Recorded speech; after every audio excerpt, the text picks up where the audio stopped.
Okay, we are recording. So here we are again, Martin. I'm still here in Newport in South Wales, and yeah, on my end, I'm in Sofia, Bulgaria.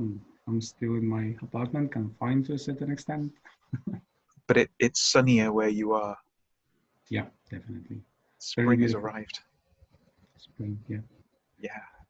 And yeah, as I was just saying to you, it's raining here, as is much more traditional. And while I remember, one of the people who commented on our first attempt at this from last week was asking a question about what's this thing here, which they wondered if it was a dinosaur, and it is. It is indeed a dinosaur, which of course belongs to my son. So this is a dinosaur that he calls Alex, which I believe is an alcosaur, so he tells me. But it sits in the window here because this window faces the street, and there's the thing where people have been putting teddy bears in their windows and rainbows that they've painted, so that any kids out and about on their daily walk, it's a kind of thing to look for, count how many teddy bears. Of course, we couldn't have a teddy bear, so we have this alcosaur. Yeah, so I'm going to put him back in the window. But that, if you were wondering what that was, that's who he is. It's a vital part of the operation. Yeah. There we go. Put him back on guard duty there. Yeah. Yeah. So we're another week in to the whole lockdown. Well, you're deeper into it than I am by at least a week. But yeah, another week has gone by. Yeah. Any changes that you've noticed your end? Well, changes probably from personal perspective. Yes, there's some kind of development within everything that I'm experiencing for the world around, really, in general. But from the point of view of facts and how people approach it here, it's what I'm trying to say. People are really not able to contain themselves anymore. It's Easter weekend right now here. There's the Orthodox. We explained the Orthodox, yeah. Yeah, calendar. So people painting eggs all day, coloring and everything. My Facebook feed and every social media I follow, it's full of that. But 2 days ago, there was this event, let's say, people wanting to go to their birthplaces outside of the capital. But the government sat probably 40 minutes before midnight the day before, and they said, sorry, but we are closing the capital. No going out, no going in, except for truck deliveries and probably emergencies of any medical sort or stuff like that. But they announced that 40 minutes before midnight. So there were huge amounts of people, thousands of people really gathering their stuff in a split of a second and rushing out of town. And this produced a very, tense situation around for the last 2 days, really. People posting, there was this one picture saying, it's on the entrance of Sofia, of the capital, and someone attached a wooden board with a sign on it: village people go out and never come back. So it's very, one can say, hostile, probably. Yeah. But it's not hostile towards the people doing that, escaping and wanting to see their families, but it's the act of going out which is hated right now. And I'm seeing more and more of that. It's not people who are the object of hatred or anxiety or anything else, but the things they do are to be condemned, really, or seen as something bad for the overall development of the situation. So this is something that's been circulating around in my mind, and it really got my attention these days. Yeah, that's very telling. And as it seems to be the case in most places, yet another example of authority behaving in arbitrary, Yeah. untimely, not very skillful ways, and then unintended consequences. Mhm. And I guess from a sort of vaguely psychological collective kind of angle, there's something there about boundaries and the enforcement of boundaries, the kind of quarantining of specific places like the city itself. No one comes in, no one goes out. It's a kind of pulling back, isn't it, of the centre further and further, and then people's reactions to that. I know I was talking to somebody in Italy who was speaking about the kind of shadow layer in public life or in public consciousness, you could say, that at one end of its awareness has the sense of looming public unrest, let's say, and partly be fueled by the confinement and the restrictions and the repression element of that. There's a lot of energy to keep that locked in, balanced by the public good argument, but also fueled by the kind of fault lines of people's livelihoods. Like, my business is dying, I need to get out there, and the sort of I suppose resentment and anger that cooks away under those conditions. So I found myself speculating about what would it take here in the British context. Britain is renowned for liking a good riot every now and then. But I don't think we're near those conditions at this point. But of course they exist. They often coincide with hot, sunny weather in the British psyche. That's all it takes, that and an introduction of the right amount of alcohol. But I suppose there's a version of it in the States too right now. There are places where people are on the streets, aren't they, kind of demanding the loosening of the lockdown. That's a sort of chaotic aspect to the workings out of all of this. The version of, the United States version of everything, it's the same, but it's different at the same time. And I was watching something on YouTube the other day, and again connected to a psychological context, but recommended videos, and the algorithm of YouTube just spit out a video of Viktor Frankl, who is getting more and more popular again. He has these periods of being popular, then disappearing, and then resurfacing. And there's a PhD in that for someone, isn't there? Tracking the kind of the rhythms, the high tide marks of Viktor Frankl's popularity. Like that thing about how zombie films, horror films generally, but zombie films in particular, always have a resurgence of being made and being very popular during recession and depression. So I imagine we can expect a lot more of those anytime soon. I just wonder if it will be connected to people with the coronavirus, and then probably getting some kind of mutation, and what will happen from then on. Just something on the side, but found it very telling and very funny at the same time. But there was on Twitter, someone tweeted something, and it became viral very fast. It says, I'm not sure why, but Americans will probably do a coronavirus-related zombie post-apocalyptic movie, and by any reason, they will probably kill aliens, and they will have a nuclear warfare, and probably something else at the end. So funny, but then watch again, the space. I interrupted you. You were saying about Frankl, but you've seen Frankl, for as far as I can remember, because I was watching many other things, but he was referring to how he experienced the US and how he experienced Europe in general. Let's say those two big parts of the world. I'm not neglecting the other parts of the world, of course.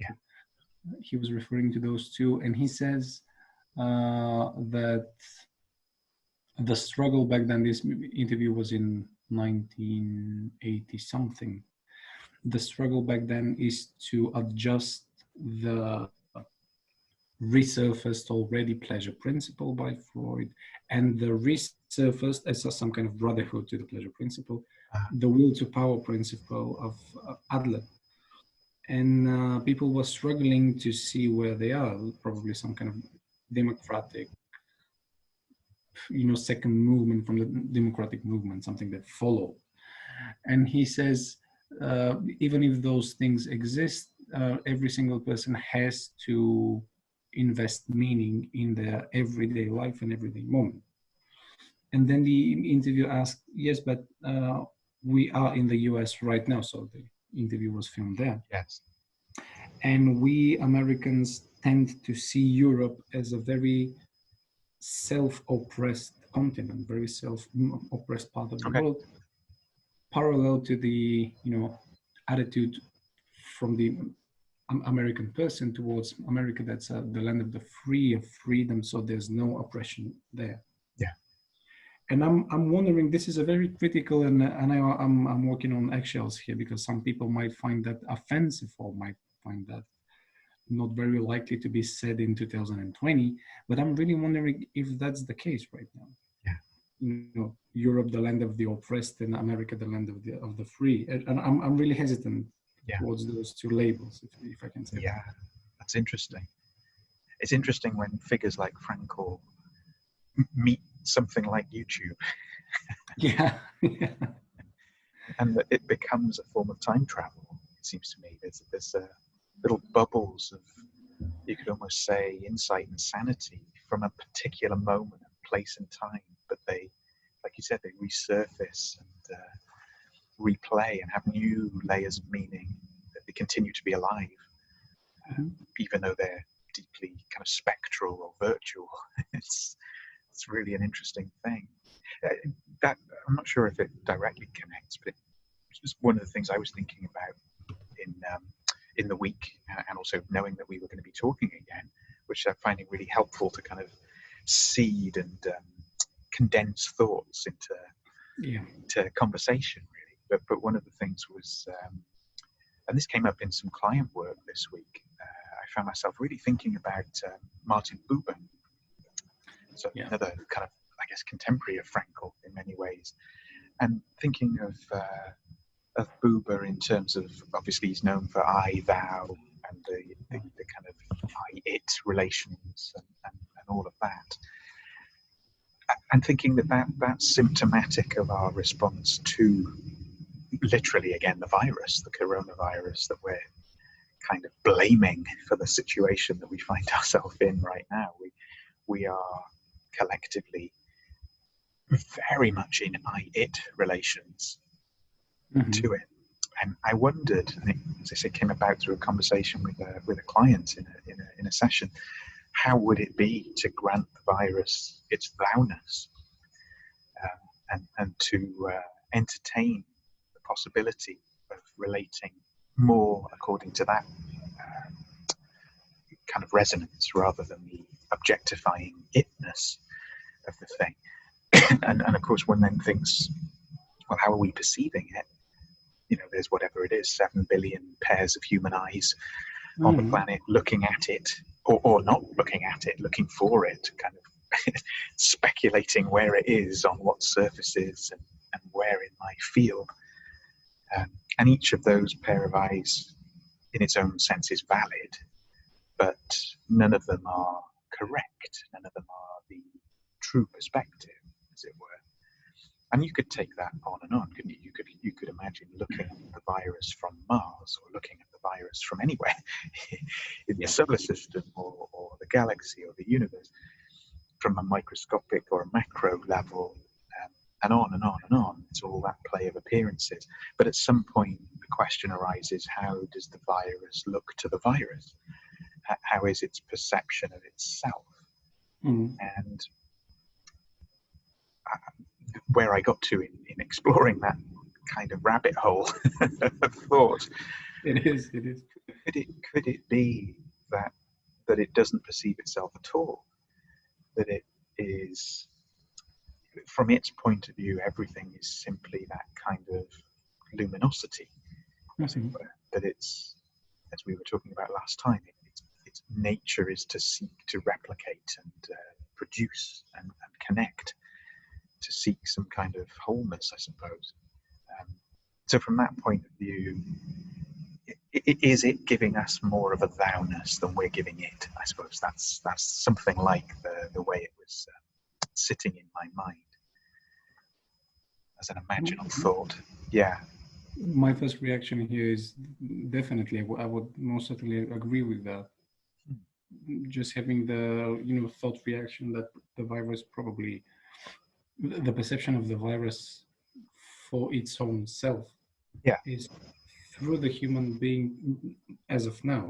I suppose it's been through many other species up until now, in biological history, let's say, because the virus, it's not existent for the. It's probably existed for many years before we contracted that. But for now, the human being is the only animal, let's say, that can ask the question of, is the virus' own perception, as we are doing right now, is the virus's own perception of itself through us, or through something of the idea within the virus itself? Yes. I find this connected to something that I've been thinking this week. It's probably very similar to that, in, of course, different wording of the problem. I was thinking about the group dynamics of people, and how there's always the unconscious element of people grouping in this group labeled medical doctors, or this group being labeled the rebels, or whatever. I was really influenced by Piero Ferrucci's last article, where the virus doesn't reach, and he's really trying to give that sub-personality work for the different people and how they, and the different parts of us, really. But I was thinking more in terms of the I-thou, without really labeling, and the actual groups people form on the outside. Yeah. And I'm again admitting my old but newly found love for Wilfred Bion and his work with groups that he's very famous of. And his work with groups became known because of a failure. He failed to understand how groups work, and then he got some insights out of that. Yes. One of the group dynamics that's really unconscious process is the dynamic of pairing. Yes.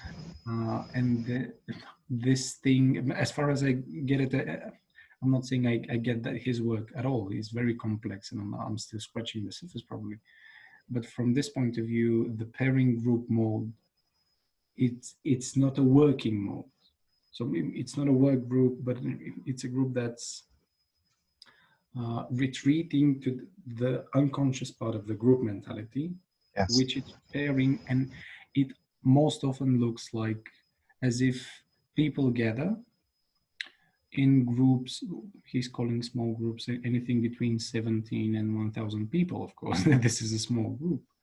But within these groups, there are two people that are trying to invent a solution to an existing problem. The existing problem oftentimes is the leader, let's say, the tribe leader, who is either dead or ran away, retreated, or something happened to him, and because of this thing that happened, he's silent right now. So the two people are trying to see where's the new leader.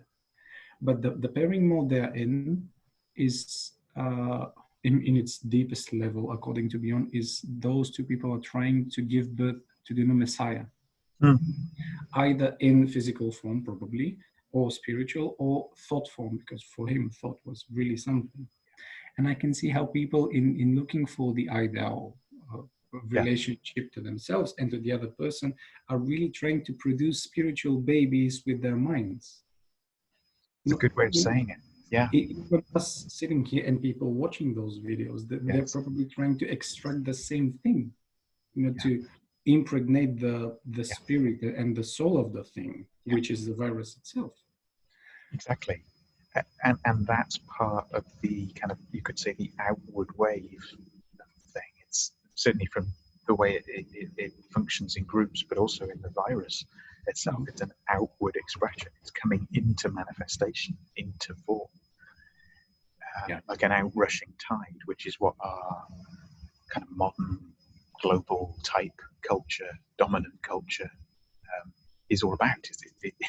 It only acknowledges the outward flowing tide, the one that flows into manifestation.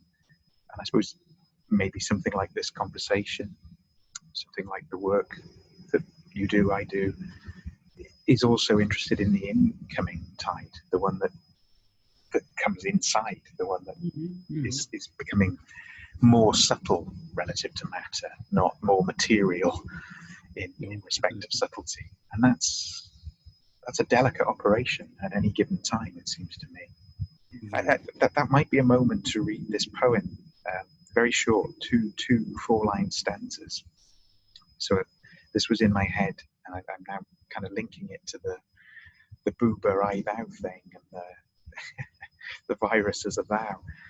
But so this is a poem by a Welsh poet who was also a priest in the church in Wales, called R.S. Thomas, who's really, really great poet. His great hero was Yeats, the Irish poet. So he's in the kind of Yeatsian tradition, but in his own right, really wonderful poet. And he's forever wrestling with place. So he's a Welsh poet, and even though he learns to speak Welsh, he can't write poetry in Welsh. So his poetry is in English, with this tension that it should be in Welsh, but he can't do it in Welsh. So his prose is in Welsh, and all of this kind of nationality, nation, statehood relative to deeper culture. That's always in tension for him.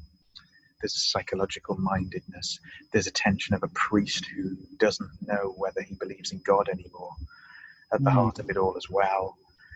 And he oscillates between writing about nature, writing about love, writing about the inner life, but also writing about art, and in this poem, writing about science. Those are his major kind of chord sequences that he composes his thing in. And he writes very short poems, very long poems. He's very, very adept. He's a proper maestro in that regard. This is a real tiny little kind of dose of the thing, but I really like it. It's called formula, as in like a mathematical or a chemical formula. And if I could see it, I'd read it to you. Got to find the right distance from my eyes here. Here it is.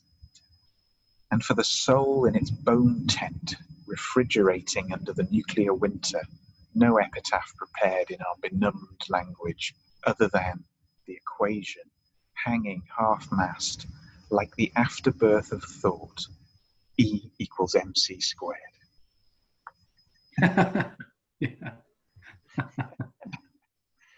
Just seems pertinent to the... I guess he is suggesting an epitaph to the dying culture in a way, but he's saying, if it had such a thing, E equals MC squared would be most people's stab at the highest utterance of condensed human thought, and yet I guess he's sort of playfully and deeply suggesting it doesn't really pass muster. It doesn't have any soul in it. It doesn't address the level of the soul in its bone tent. You can see he's not an optimistic poet. There's that as well. Not really, but I'll give you. I had two. I'll give you the other one just while we're at it, because they're written years apart. But see if you can see any kind of themes within them. So this one's more like a nature poem, I guess. It's just called Here, and I guess it's a reflection on the human condition, really, if it's anything. So he says, I am a man now. Pass your hand over my brow. You can feel the place where the brains grow. I am like a tree. From my top boughs, I can see the footprints that led up to me. There is blood in my veins that has run clear of the stain contracted in so many loins. Why then are my hands red with the blood of so many dead? Is this where I was misled? Why are my hands this way, that they will not do as I say? Does no God hear when I pray? I have nowhere to go. The swift satellites show the clock of my whole being is slow. This is the great killer line. It is too late to start for destinations not of the heart. I must stay here with my hurt. Yeah. Yeah, I love that line. It's too late to start for destinations not of the heart. It seems like a bit of a banner for therapy in some ways.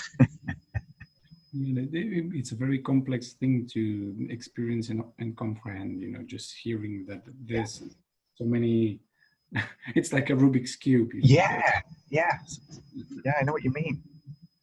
Yeah.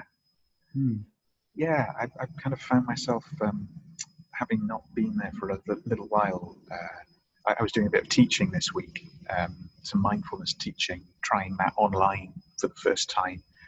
I'm very used to teaching mindfulness, but not in an online setting. So that was interesting and unusual, and led me to kind of thinking about poetry again, because I have been in the habit of using poems as ways of approaching or describing the space of certain meditations or certain practices. And so I didn't use those poems in the teaching, but I kind of came to the one I did use via those.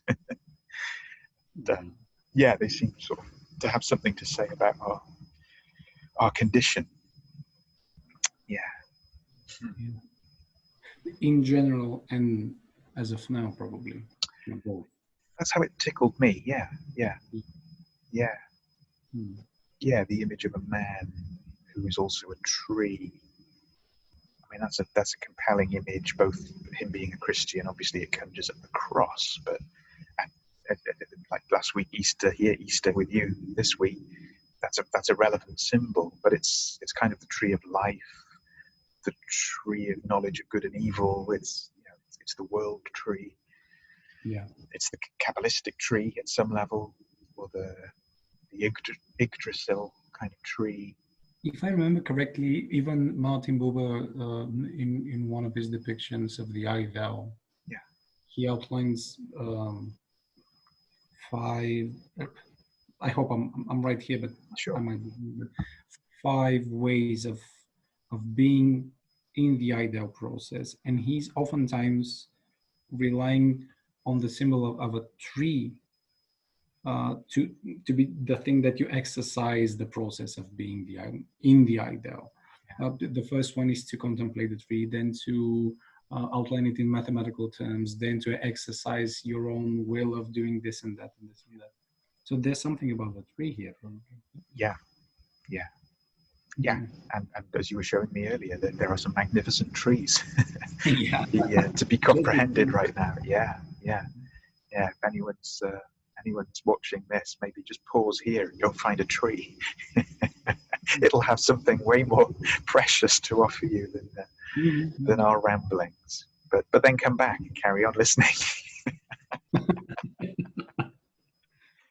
I cannot hide but to just confess that I immediately remembered, but it was years ago, before even acknowledging the spiritual part of psychotherapy work. So I was, and I am still coming. Part of my thought is coming from psychoanalytic thinking, but then the struggle to implement that with spiritual work is really tremendous. So I'm letting go of any expectation that I will ever succeed in this lifetime, but I'm trying to. And years ago, one of the first instances where I saw something and I started thinking, well, is this enough interpretation, countertransference, or castrating someone? I don't know, Orthodox stuff. Classic stuff. And I was having a client work with this person. It was back then 20-something, 22, 23 old man that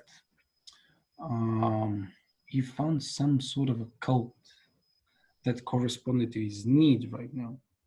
And they went all across Europe the most beautiful forests that you can ever find. You know, you can find them listed, and the code is widespread, so they're exchanging information about that. And they were going groups of 20 or something like that to hug trees. And this is another. This is a well, not that common practice, but people know what we are referencing here. You know, tree huggers and people in the 60s, probably. You know, even back then, you know, getting back to nature. But I was really wondering, what's your take on that? What sense and what do you know of Yeah, that? of tree hugging.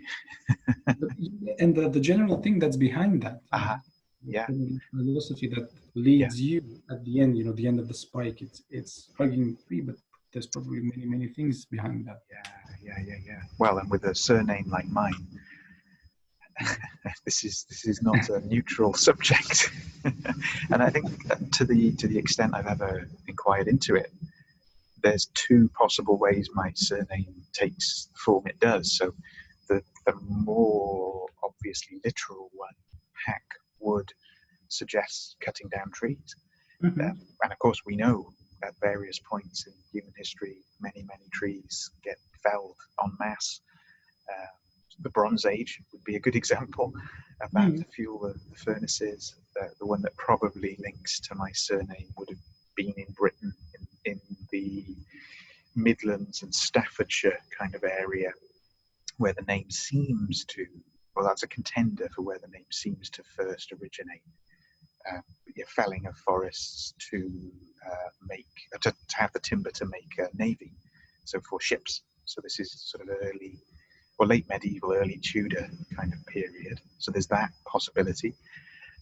The other way the etymology is traced is to lose the H at the beginning of the name, and then it becomes Ackwood rather than Hackwood. And Ackwood is a kind of derivation of Anglo-Saxon for oak wood. So it could mean the opposite of cutting down trees. It could mean people of the oak forest, people of the oak tree. I prefer that to be the case, but who knows? And of course, the story includes both for sure.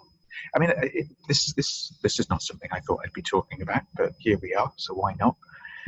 I remember one time many years ago, a long time before I trained as a therapist, undergoing a hypnotherapy kind of sort of session, a series of these actually, and one of them was really strange. And in the experiential part of it, I've got like a cassette recording of the session somewhere here, although I don't have a cassette player anymore to listen to it. But I feel that could be solved. So it does exist. The subject matter that came up, this guy was in the habit of doing sort of regressive work. So you would lose identification with your physical body right now and enter a kind of amniotic kind of inter space, and then open something or move towards something, and that would basically represent a life or a way of being. And we'd worked together a little bit, and I'd done this process a few times, and certain things had come up, and on this occasion we were in the same space and door open, but rather than a human life, what was present was the consciousness of being a tree, or actually more accurately, being a grove of trees. So it was basically, as far as it could be said in words, a sort of awareness of a sacred grove, a bit like people attached to kind of probably slightly romanticized ideals of the Druid culture, Druidic faith, that there's a grove of sacred trees and somebody tends them, and the people come here at certain times to pay their respects or make their offerings or do whatever. And that's what was present, this sense of it was very hard to put into words because time was not experienced in a way that language was designed for. And what I do recall is that there was something about the presence of some human beings that became very important, both as sort of interlopers at one level, but also like their present understanding was important to something else being possible. So yeah, in my personal kind of strange psychic tapestry, answering your question about tree hugger kind of starts there in a way, that the tree predates the human hugely, and of course trees are more long-lived than humans, and they're the elder partner in this arrangement. So if one is to hug a tree, maybe kind of bow before it first, maybe just ask its consent. We'll have a tree version of the Me Too movement, kind of stop these people hugging them.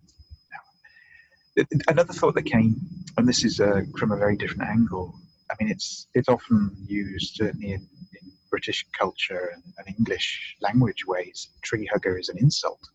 It's a kind of it's a dismissive way of saying, you know, lentil eating, hemp cloth wearing, hippie, good for nothing, dropout bum who thinks hugging a tree will save the world. You know, you can imagine the rest of that chain of thought.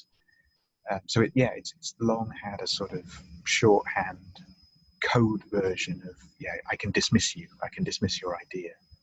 And interestingly, was it last year? I think it was.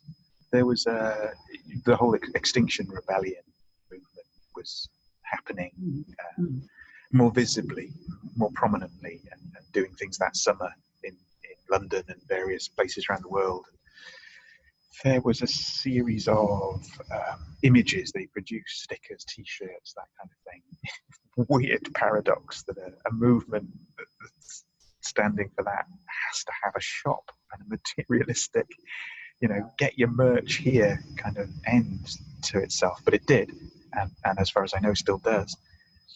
And anyway, one of the stickers that they were producing had a very sort of unintended consequence kind of response. There was a backlash against it, because I don't remember clearly, I'd have to look it up, but the gist of the message was, it said something like, save a tree, don't be a tree hugger.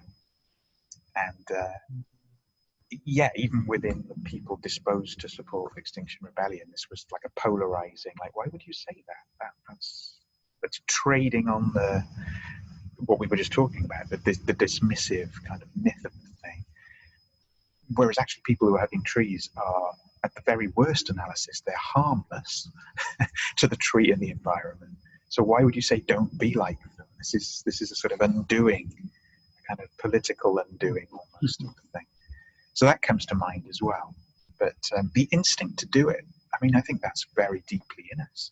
I think of I had a walk when it was really sunny. Maybe it was even last weekend, and my son was along, and he quite naturally just ran up to a tree and started hugging it for a while. You know, that was the most natural thing in the world. And then wanted to sit under the tree and just sit there and breathe, and then kind of playfully say, I'm meditating under the tree. But yeah, just being with the tree, kind of seeing the tree as a kind of friend, or you know, one who holds this space. And I guess trees outside of the Lord of the Rings, they don't tend to move around very much. Their nature is to be rooted. In Harry Potter. Yeah. Yeah, it's like Rilke says, doesn't he? If we were to rise up rooted like trees. Yeah.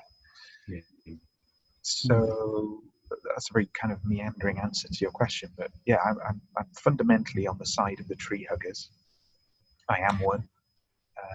But there are ways of recalibrating the human part of that deal. I think maybe the tree is the one leading that hug, not the human. The embrace is tree-led. Also, a bit of a stranger point, but do you know the book, or have you come across the book, which is called, I believe, Think Like a Mountain? I came across the title somewhere, but I haven't read it. Yeah, it comes from the kind of ecological literary tradition, I suppose. Think Like a Mountain. I'm trying to think of the name of the chap who wrote it, but that's temporarily gone out of my awareness. Doesn't really matter. But the title of the book is Think Like a Mountain. And plays with the idea of, I suppose, at one level, activism in a green or ecologically inflected way, but also with how, if you were a rainforest and you had some sentience because you're alive, very, very complex system of being alive, and if you are under attack, under threat, you know, there are bulldozers moving in, there are teams of people with chainsaws doing the clear cutting, slashing, burning, and all of that. How do you, as a rainforest, or the consciousness of a rainforest, how do you resist? And part of the way the book answers that is that you show up as human beings who will lie down in front of the bulldozer, so that the person doing that, if they're not driven by some narcissistic wound or by some savior complex, inflation, or by just a kind of recklessness on their part, then could it not be that they are exactly how a rainforest would show up to itself? That the consciousness would recognize itself in that part of a human. So from that point of view, a tree hugger is nothing other than the forest itself, in two-legged form, you could say. It knows what to do. Yeah. Well, Yeah. it's broadly, of course, but yeah. Yeah, I mean, you can see how the idea becomes an ideal and becomes subject to projection and idealism. But yeah, fundamentally, I think it's not a bad analysis of the situation. Yeah.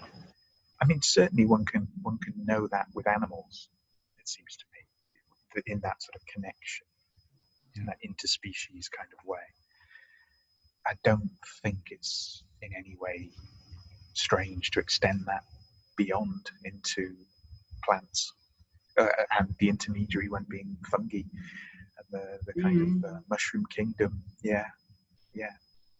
The sentience works in that way. I weirdly listened to, do you know the band Spongle? Have you ever come across them? Strange sort of trance come dance music with lots of samples. Very prolific. They I don't know much about them, but I do know that they're informed by DMT, dimethyltryptamine, and the DMT experience, psychedelically speaking. So they're a kind of acid inflected band, but rather than acid, it's DMT that's their particular medicine. And I was listening to some of their music the other day, and as is their way, lots of them have kind of samples of speech within them. And the speech in this example was Terence McKenna talking about DMT experience,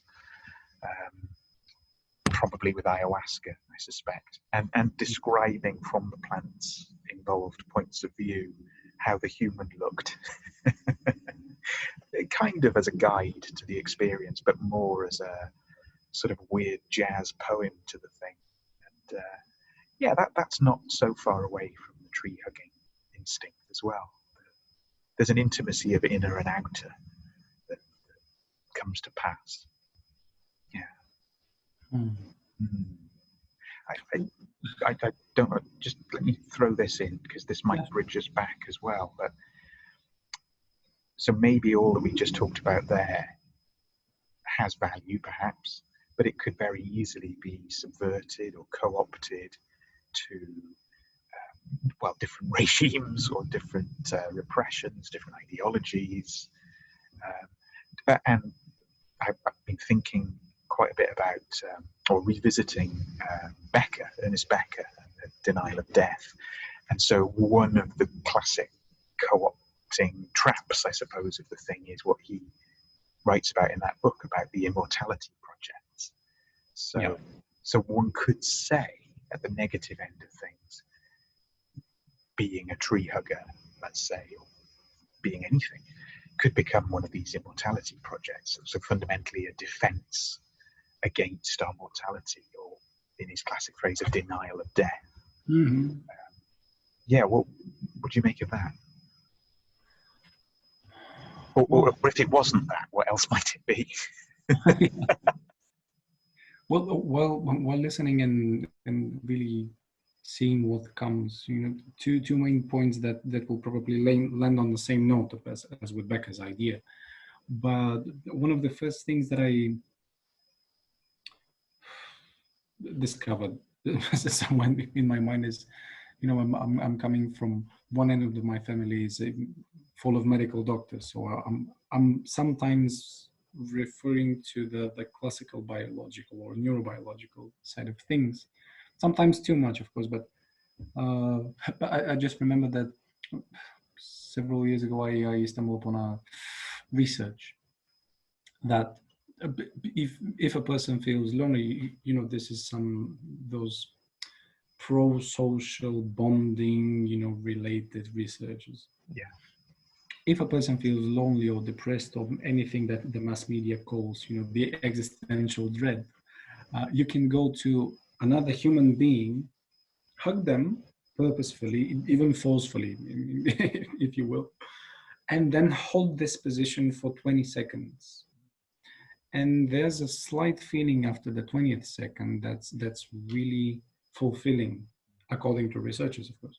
And it really does feel like something's moving between the two people hugging and in each and every one of them. And this is the hormone oxytocin, which is being produced in huge numbers when we fall in love, when a mother gives birth to a child, when she's breastfeeding and so on. But funnily enough, and this is the irony here, if you hug a tree, it takes less seconds to produce the same amount of oxytocin as when you're hugging a person. And this is a separate research that I found, and this is scientific stuff. Superb. That's plus, magnificent. Well, this is something very realistic that probably the social constraints of hugging a tree will probably ruin. But my favorite tree hugger in ancient history, well, at least I perceive him as it here. This is Asclepius. Well, right now the world is preaching pharmacology, is preaching pharmacies, and on every single pharmacy there's this symbol of the star of life, as it's called. It's three intertwined dashes that form a star, and then there's something that looks like a syringe needle with a snake, and people sometimes mistakenly take this really for a needle and a snake. But in the original myth, this is Asclepius's rod, which has a snake around it. And the guy needed that. It was a huge rod. You can see the pictures of that. It was as tall as him, probably, very robust.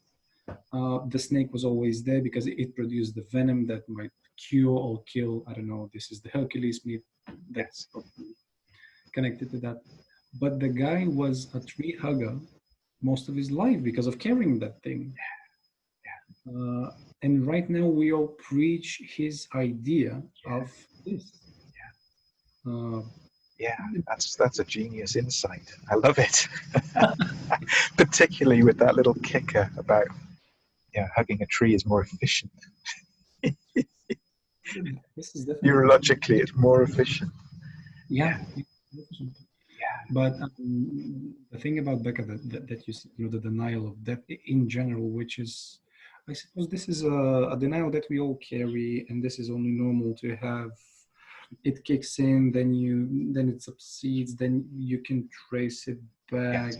When you touch it, it really kicks you in the face, then resurfaces again. And I suppose my take on that is that we all struggle with that denial of death of all our lives. Yes. Until we actually meet death. Yes. At one point.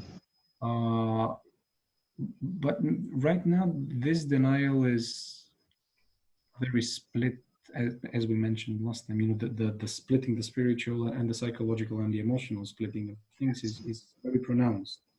There's a huge contrast. And so the denial of death is, at least in my mind, is there's no such thing. We will live through that, which is probably true, of course. But then there's the other thing. We will die if we don't take the safety precautions that people tell us to go for.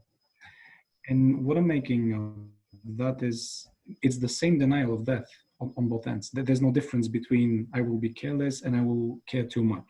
It's the same thing. Yeah, yeah, beautifully said. Yeah, This is what's been coming to me as a reaction to what you said. yeah, I'm with you. I think that's a really valid insight. And I mean, several things. So, in the time of social distancing, hugging a tree is probably permissible. So do more of that. This is a good time to get that oxytocin boost. Probably good for the immune system too, to up that. And genuinely so. One of the lines I picked out from the reading or rereading Becker was something he completely stole, obviously, from Kierkegaard. And he says, I wrote it down. That so when we're in the immortality, when we're under the spell of our own immortality project, which is, I guess, nothing other than ego at some level, in its kind of performative function, he says it's an experience of tranquilizing oneself with the trivial, which is just a great phrase. Whether it's Becker or Kierkegaard, it's a great phrase for naming what our culture has been in recent times up until the lockdown and could easily revert to.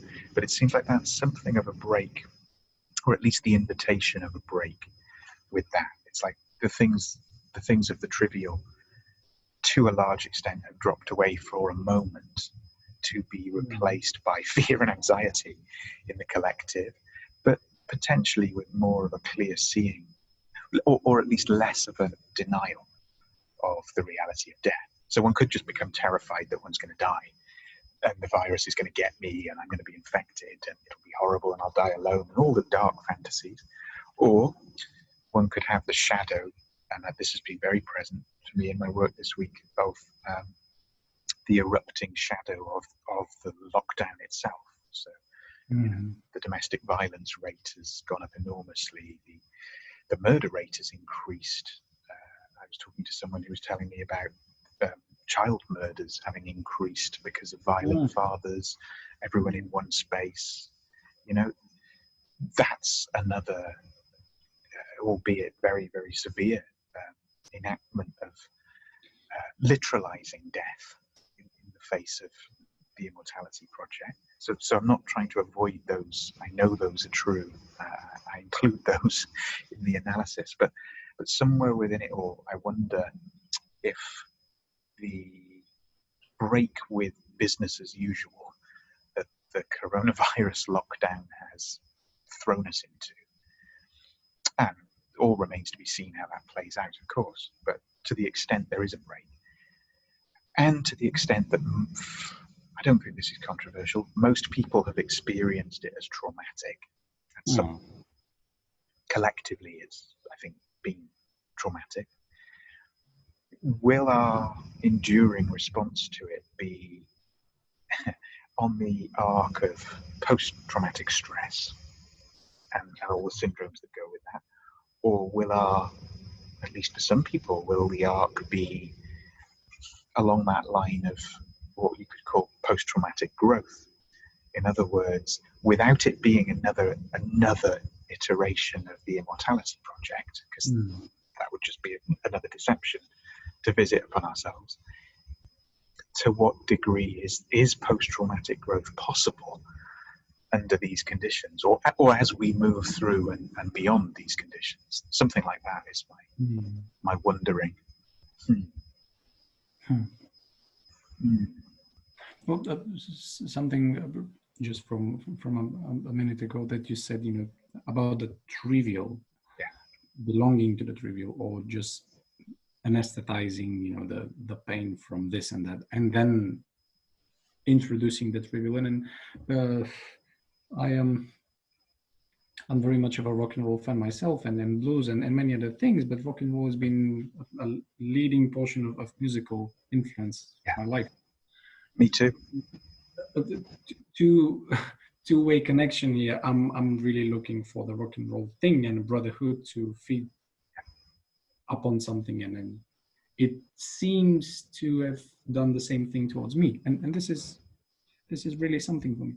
But there's a band from, I'm not sure it's a US band, very heavy. I'm not always in the mood for that heavy, but they're very symbolic. They have very deep meaning about anything. They're mixed with some kind of Asian roots, some of the members, and some European and not sure about, European.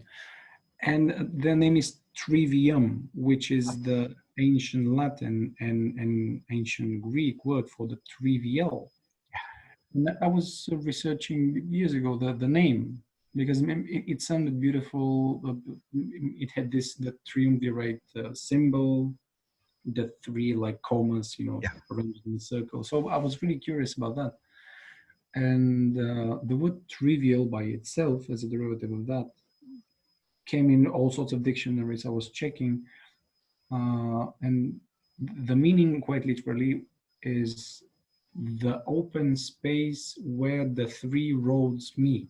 Okay. I was really thinking, what is that?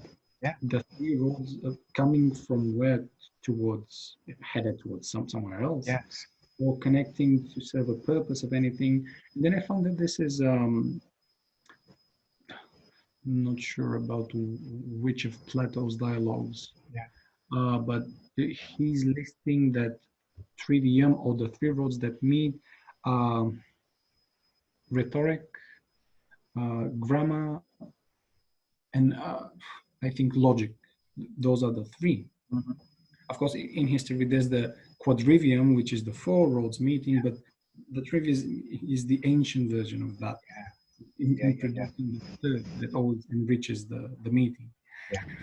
And it's always a paradox to me, because if a person engages in thinking or exploring rhetoric or logic, you cannot be in the trivial.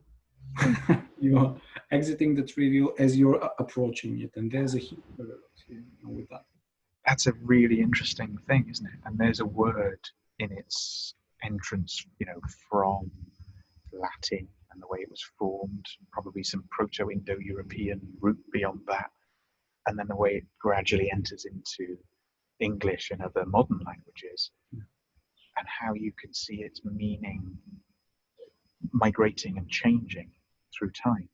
This is the great kind of teaching of the Orphan Wisdom School kind of method, the forensic method, as they tend to call it there, from Stephen Jenkinson, the sense of, as he says, words won't betray you, words won't let you down, words will always bear faithful witness to their time and place. And so if you can see a word that today means this, but before meant that, and they're almost 180 degrees to each other, something has happened in a place and a time to that word, and it's almost invariably traumatic.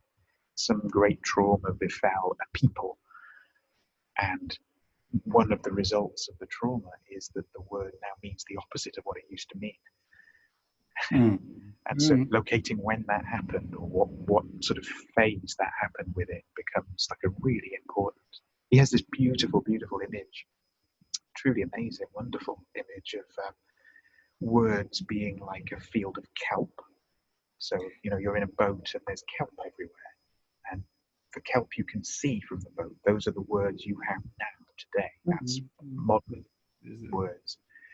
And if you're really paying attention and you look and the sunlight's right and the water is clear enough, you can see like what he calls the top 6 feet of the kelp. So you suddenly know that the word you're using today has 6 more feet under it of its history, and it's moving in a current, so it's swaying. But what you never see is the 30, 40, 50, 60, 120, 300 feet more of the kind of anchoring cabling of the thing. So most of it is well beneath where we can see, if you're in deep water anyway. And at some point it anchors to the seabed. It is rooted in something. And yeah, that's his way, his metaphor, his kind of master image, I suppose, for holding how words tell and bear witness to their meaning over time, and that the obligation upon us, if we're real human beings, as it were, living a kind of reflected upon life, is first of all to remember that the thing anchors all the way down, but even to go on a few diving expeditions to kind of go down and see exactly what you just described, moments where this word meant this thing and now it means this completely opposite thing. And that's very scary. Probably, from the quite literal image of diving into deep waters, which is, to some people, this is, me personally, I'm terrified of that. And I know quite a lot of other people that are terrified too. But then what you said about the traumatic thing and the post-traumatic that you mentioned, Yes. If you dive to see what the chain of command of the language of the kelp is rooted to, you will inevitably re-meet the trauma that someone else or the culture experienced, or the spiritual, I don't know, but you will, I suppose there's no way of escaping that. Yes. The only way of escaping is if you follow the line of one chain of kelp, and then you approach the scary bit, which is the traumatic, you can transfer to the next line of kelp just to escape that. Yeah. This is where language changes sometimes, because it's too much to unlock. Yeah. I mean, he suggests that, as I understand him, I don't want to speak for him for a moment, I wouldn't dream of it, but in my understanding of what he says, that kind of trauma, culture trauma, really, is almost always conversion trauma. So there's been a conquest, and a people has imposed a new way of being on another people.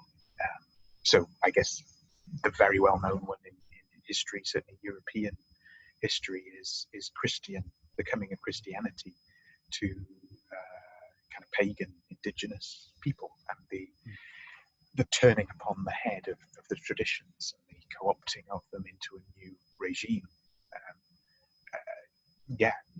From one point of view, it's almost Monty Python, isn't it? It's like, what have the Romans ever done for us? Well, they gave us our core wounds, our primal wounds, which are, to go back to a point you made earlier on, I guess this is object relations on another level. This is to do with, so our coming to spiritualizing or spiritual inquiry, it will inevitably recapitulate our early object relations experiences at an individual level. So how we were parented, how we experienced attachment, and everything else that goes with that enormous subject. But it will also recapitulate our cultural story of that same object relation. So to be a person made in this culture is to inherit that woundedness that remains unresolved and is nothing other than what's in play in this current lockdown crisis. You could say it's that haunts people. It's that sees people be terrified to walk down the street, or unable to sleep at night, or joyous that the animals are back in the cities, or noticing, as we were doing last time, how beautiful the spring is this year. Or trauma doesn't just mean negative, it doesn't mean bad. It means kind of rupture, doesn't it? There's I found myself drawn to the English word, and I should say this, I was reminded of it by the poet David White, who's been doing some online courses, really interesting, really good guy. But he had a little aside on one of his poems because he used this particular word, and it's a brilliant example of the kelp thing as well. So the word is cleave, C-L-E-A-V-E, cleave, and it can mean to be split apart, split asunder. So you could take an axe and cleave a piece of wood or a piece of meat. Like a butcher might use a cleaver to cleave the carcass. But it also means to hold together, to join and hold together. So the old, you could almost go back, kind of Anglo-Saxon period, sort of wedding ceremony would speak about the man and a woman cleave to one another. And there are plants with really sticky seed heads that a bit later in the spring they come out. They stick to your clothes. They're really furry and sticky. And cleavers, because you can't get them off. So it's one of those words that is both at the same time. Even in its modern usage, it's preserved both meanings. It's like it's alive with that trauma and not quite the healing of the trauma, but it remembers its healed state. Like the word itself is alive to that paradox. So this feels like a time of cleaving that we're in right now. From all those meanings, we are joining together. We are being split apart. It's all in there, in play. I'm aware of the time, Martin. I guess we're kind of probably at sort of wrapping up time, but we've been chatting about whether we had any things we might throw out there for people in terms of tips, suggestions for things to listen to or watch or do. How did that sit for you? I had two things on my list. I had one mainly, so you can go and then all right. So music. I had one musical suggestion, something that I listened to last night and really was reminded of and really, really savoured and enjoyed. And it's, I think it came out in, maybe it was 1990 or very early 90s. Otherwise, collaboration between Ravi Shankar, who was 100, it would have been 100 this week. It's his centenary of his birth this week. He collaborated with Philip Glass, the American kind of minimalist composer, and I guess he kind of popularized world music. So the two of them, I think what they did was each wrote some music and then they arranged one another's writing, and then they came together with a band of East and West musicians and performed it all. So the thing is called Passages. That's the name of the record they put out. Wonderful, just wow. Really experimental. Really moves back and forth between East and West. Has sort of moments of opera, moments of orchestral, repetition, lots of kind of rag-like explorations, and really stunning rhythmically.